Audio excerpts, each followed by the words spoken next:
નમસ્તે, હું છું દિલીપ પટેલ। આજે રાજ્ય સરકાર ગુજરાતમાં કેટલો વિકાસ થયો છે, છેલ્લા 5 વર્ષમાં કેટલો વિકાસ થયો છે એની ઉજવણી કરી રહી છે।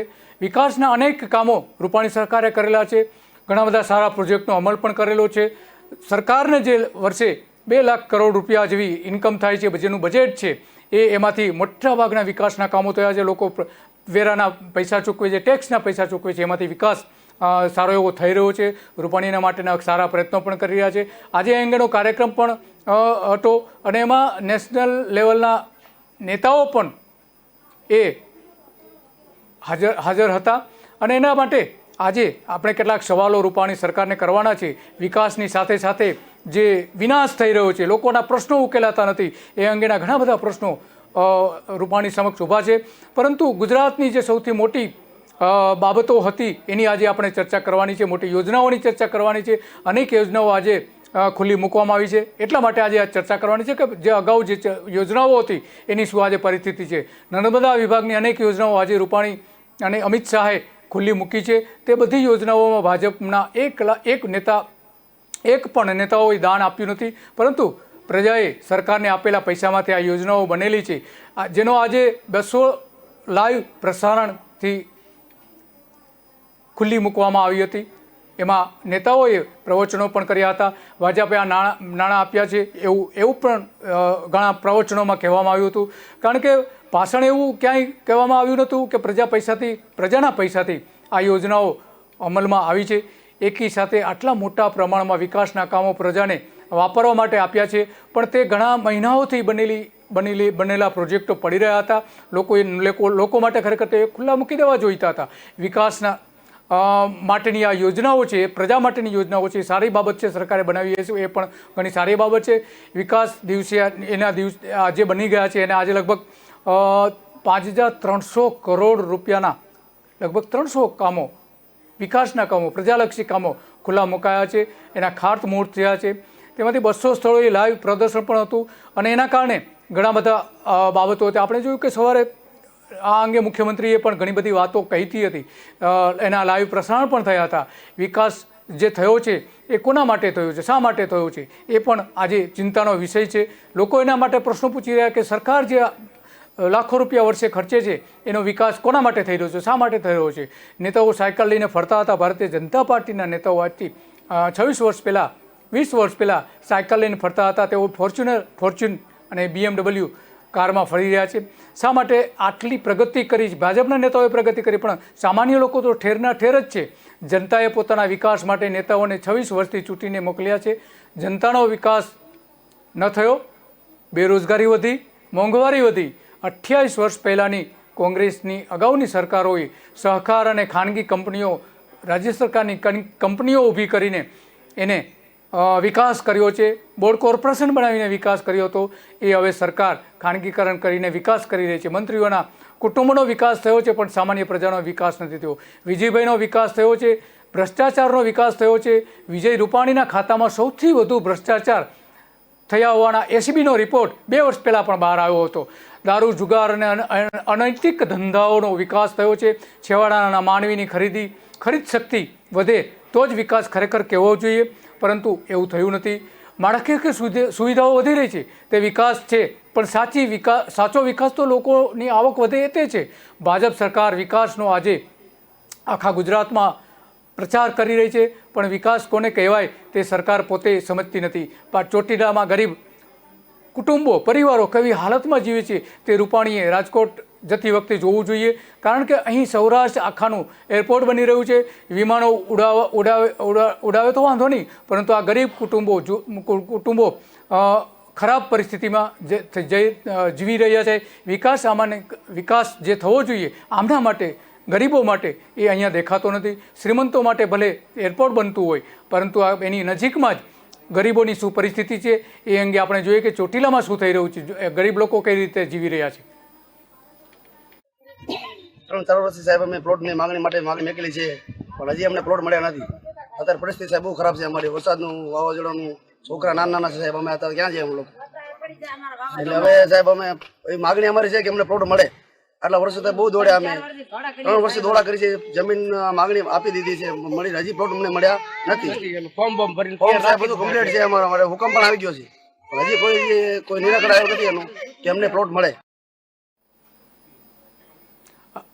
ચોટીલામાં ગરીબોની કેવી હાલત છે આ એક માત્ર ઉદાહરણ છે પરંતુ ગુજરાતમાં આવી 30% પ્રજા છે જે વિકાસથી વંચિત છે ખરેખર તો વિકાસ ત્યાં થવો જોઈતો હતો વર્ષોથી વિકાસ કર્યો હોત તો આ જે કુટુંબો છે ગરીબ કુટુંબો છે મજૂરી કામ કરે છે ખેતરમાં જઈને મજૂરી કરે છે નજીકના વિસ્તારોમાં એને જેમ પણ મજૂરી મળે એ મજૂરીનું કામ કરતા આ લોકોની કેવી હાલત છે એ અત્યંત આમાં જોઈ શકાય છે માત્ર મજૂરો જ નહીં પણ ખેડૂતોની પણ એવી જ હાલત છે ખેડૂતો પણ આજે એટલે મોટા પ્રમાણમાં લોન લઈ રહ્યા છે એના કારણે જો વિકાસ થયો તો શા માટે લોન લેવી પડે વિજય રૂપાણી વજુભાઈ વાળા કરતાં પણ ભાજપમાં જૂના કાર્યકર્તા હતા તેઓ બર્માથી આવ્યા ગુજરાતમાં બર્માથી આવ્યા વિદેશથી આવ્યા છે વિજય રૂપાણી ત્યારે તેઓ સાયકલ લઈને ફરતા હતા તેઓ મહામંત્રી પદે ભાજપના ભારતીય જનતા પાર્ટીના મહામંત્રીથી પ્રદેશ પ્રમુખ અને મુખ્યપ્રધાન સુધીની એમની સફર રહી છે વિકાસ તો વિજય રૂપાણીનો થયો છે સામાન્ય લોકોનો નથી થયો એ આપણે આ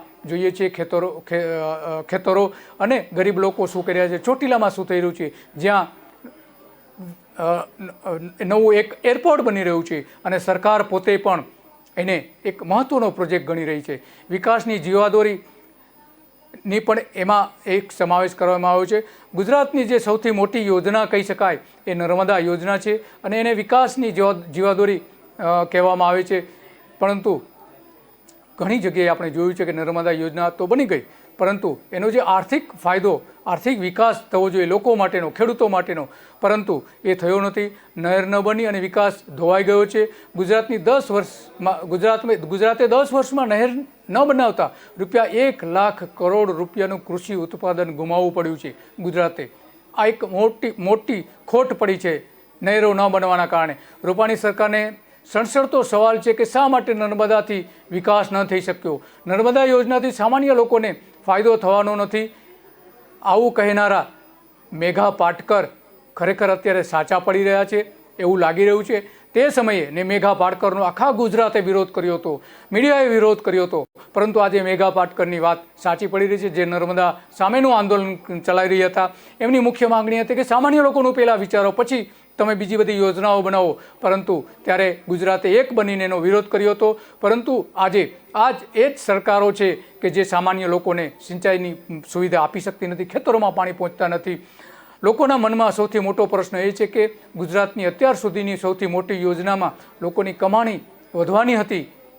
કેમ વિકાસ થયો નહીં એ અંગેની સચોટ વિગતો હાથ લાગી છે આ બધી વિગતો જાહેર થાય છે સુરેન્દ્રનગરમાં આપણે જોયું કે સુરેન્દ્રનગરમાં સૌથી વધુ પાણી નર્મદાનું મળવાનું તો છતાં પણ ત્યાં કેવી હાલત છે એ આપણે આ એક ખેડૂતની વાત ઉપરથી આપણે ખ્યાલ આવે છે કે જ્યાં ખરેખર સૌથી વધારે સિંચાઈ થવાની હતી સાંભળીએ એમને મારું ગામ ગરડા છે મારું નામ ગણપતભાઈ ચીમાભાઈ છે વરસાદ ન થવાથી જાહેર બાજરી અને કપાસના કે એરડાના વાવેતર છે એ બધા નિષ્ફળ જાય છે 5 દિવસમાં વરસાદ નહીં થાય તો મોલ સુકાવા લાગશે તો આમાં અમે દેણામાં ઉતરી અત્યારે ભાવ બધા દવાઈઓના ખાતરના બિયારણના પૂરું પડે એવું નથી અત્યારે દેણા વધતા જાય છે તો આમાં કંઈ સરકાર અમને સહાય કરે આવી અમારી નમ્ર વિનંતી છે ધારીના ખેડૂતની આપણે વાત સાંભળી કેવી હાલત છે ખેડૂતની એના ઉપરથી સ્પષ્ટ થાય છે કે જ્યાં સુરેન્દ્રનગરમાં સૌથી વધારે નર્મદા યોજનાનું પાણી પહોંચવું જોઈતું હતું સિંચાઈ થવી જોઈતી હતી પરંતુ આ મૂડીના ખેડૂતની હાલત અત્યંત ખરાબ છે આવું 3 લાખ હેક્ટરમાં અત્યારે નર્મદાની સિંચાઈ થઈ રહી છે 15 લાખ હેક્ટરમાં સિંચાઈ થતી નથી જે 18 લાખ હેક્ટરમાં નર્મદાની સિંચાઈ નહેરથી થવી જોઈતી હતી પરંતુ એ આજે થતી નથી ગુજરાતે એના કારણે 1 લાખ કરોડનું કૃષિ ઉત્પાદન 10 વર્ષમાં મળ્યું હોત જો એ 18 લાખ હેક્ટરોમાં સિંચાઈ થતી હોત તો જો આજે આ ખેડૂતની આપણે હાલત જોઈ એવી હાલત ખેડૂતની ન થઈ હોત તો ખેડૂતો કંઈક સમૃદ્ધ થયા હોત તો ગુજરાતનો વિકાસ અકલ્પનીય થયો હોત ઉદ્યોગો કરતાં પણ વધુ વિકાસ ખેતીનો થયો હોત પણ વિકાસ થવાના બદલે ખેતીનો વિનાશ થયો હોય એવું સ્પષ્ટપણે દેખાઈ રહ્યું છે 1 મહિનાથી ખેડૂતોને વરસાદ ન થવાના કારણે એનો મોલ અત્યારે સુકાઈ રહ્યો છે, દુષ્કાળની પરિસ્થિતિ ઊભી થઈ છે. જો નર્મદા નહેર હોત તો આજે સુરેન્દ્રનગરના આ વિસ્તારોમાં પાણી આરામથી મળતું હોત. મોટા પ્રોજેક્ટ બનાવવાથી વિકાસ થાય છે એ મોટી ભૂલ છે. ખરો વિકાસ તો ખેતી અને નાના ઉદ્યોગોનો થાય તે છે. 15 લાખ હેક્ટરમાં નર્મદા નહેરના પાણી ન પહોંચવાના કારણે ₹1 લાખ કરોડનું ઉત્પાદન ગુજરાતે ગુમાવવું પડે છે. તે પણ ભાજપ સરકારની બેદરકારીના કારણે આવું થઈ રહ્યું છે.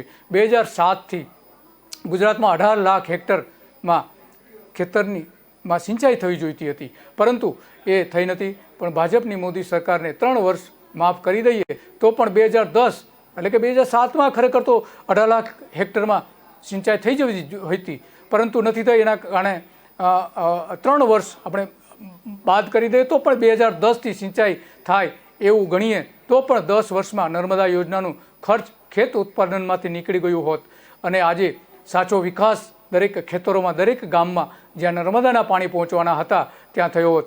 જો આ એક યોજનાની નિષ્ફળતાના કારણે આવું થયું હોત તો બીજી અનેક વિકાસની યોજનાઓ નિષ્ફળ ગઈ છે. ટાટા નેનો લાવવામાં આવી હતી, પરંતુ ટાટા નેનો પ્રોજેક્ટ સંપૂર્ણપણે નિષ્ફળ ગયા છે. ગિફ્ટ સિટી આપણે જોઈએ છે, ધોલેરા જોઈએ છે, સર પ્રોજેક્ટ્સ આપણે જોઈએ છે, GIDCની 50% જમીનો ખાલી પડેલી છે ખેડૂતો પાસેથી જે આંચકી લેવામાં આવી છે. એ બધી આ વિકાસ નથી, પરંતુ ખરેખર તો વિનાશ છે. એક મોટા પ્રોજેક્ટ મૂકી દઈને એને સફળ કરવાના પ્રયત્નો કરવામાં આવે છે, પરંતુ સફળતા બહુ ઓછી મળતી નથી. ખરેખર તો નાના લોકોને સ્પર્શે એવા પ્રોજેક્ટો કરવા જોઈએ. નર્મદા યોજના એ પૈકીનું એક હતું, પરંતુ એવું થઈ શક્યું નથી. ઘઉંનું આ નર્મદા યોજનાના કારણે સૌથી વધારે ઘઉંનું ઉત્પાદન ગુજરાતને મળવાનું હતું. ઘઉંનું 8 લાખ હેક્ટર ઉત્પાદન થવાનું હતું, વધારાનું ઉત્પાદન થવાનું હતું, પરંતુ એ નહેરો ન થવાના કારણે મોટાભાગનું એમાંથી આપણે ગુમાવી દેવું પડે છે. જો નર્મદા નહેર 2010માં પૂરી થઈ ગઈ હોત તો શિયાળામાં ઘઉંનું હાલ વાવેતર જે 8 લાખ હેક્ટર વિસ્તારમાં અત્યારે થાય છે તે સીધું વધીને 2 ગણું થઈ ગયું હોત. 16 લાખ હેક્ટરમાં એની સિંચાઈ થતી હોત. ટોટલ બધું થઈને 8 લાખ નર્મદાની આપણે સિંચાઈ ગણીએ તો ઘઉંનું ઉત્પાદન 1 હેક્ટરે લગભગ 3200 કિલો જેવું ઓન એવરેજ ઉત્પાદન મળે છે. આ ઉત્પાદન આપણને મળતું હોત. 7 ઓગસ્ટ આજે લોકવન ઘઉં નું જે ઉત્પાદન આપણે ભાવ ગણીએ, 1 કિલોનો આજે ભાવ ગણીએ તો લગભગ 17 થી 20 રૂપિયા ખેડૂતોને મળે છે અને છૂટક વેપારીઓ 33 રૂપિયામાં વેચે છે. તે હિસાબે નર્મદા નહેરથી 8 લાખ હેક્ટરમાં વધારાના ઘઉં ઉગાડવામાં આવ્યા હોત તો 250 કરોડ કિલો ઘઉં થયા હોત, જેનો ભાવ સરેરાશ 20 ગણીએ, 1 કિલોના 20 ગણવામાં આવે તો 5000 કરોડ રૂપિયાનું ઉત્પાદન 1 વર્ષમાં મળ્યું હોત. આ ખોટ 10 વર્ષની ગણીએ તો એ કેટલી બધી મોટી થઈ શકે છે. એના કારણે ખરેખર તો આપણે 25,000 કરોડ રૂપિયાના ઘઉં ગુમાવવા પડ્યા છે. 10 વર્ષમાં 25,000 કરોડ રૂપિયાના ઓછામાં ઓછા ઘઉં આપણે ગુમાવવા પડ્યા છે.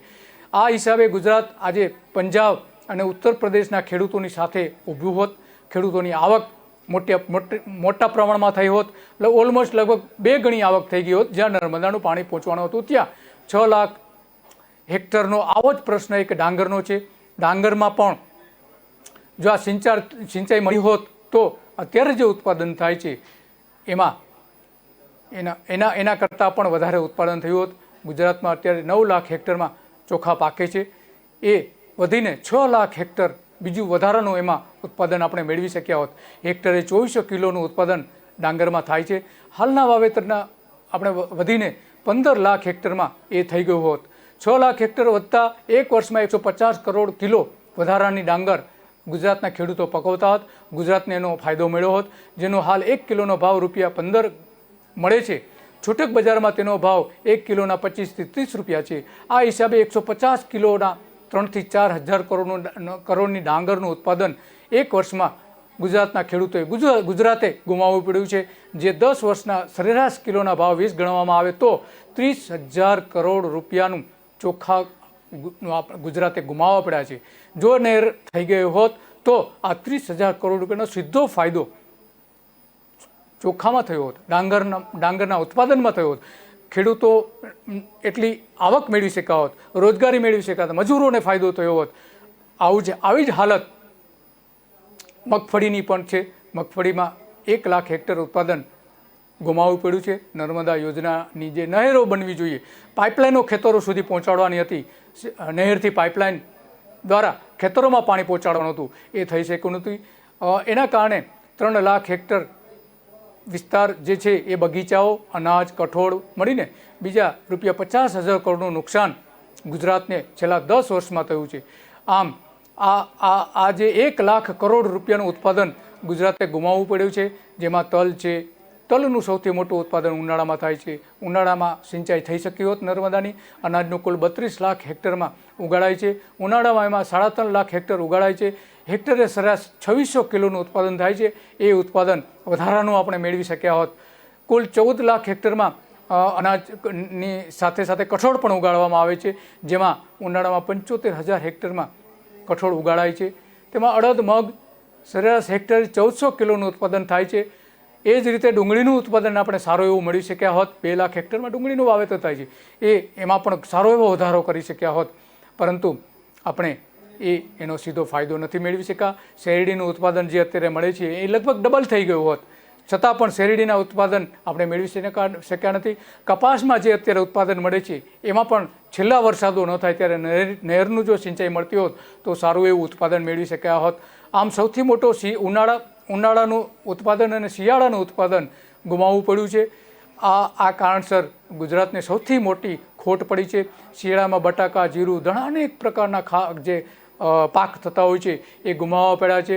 આના કારણે ગુજરાતે સૌથી મોટું નુકસાન નહેરો ન બનવાના કારણે થયું છે.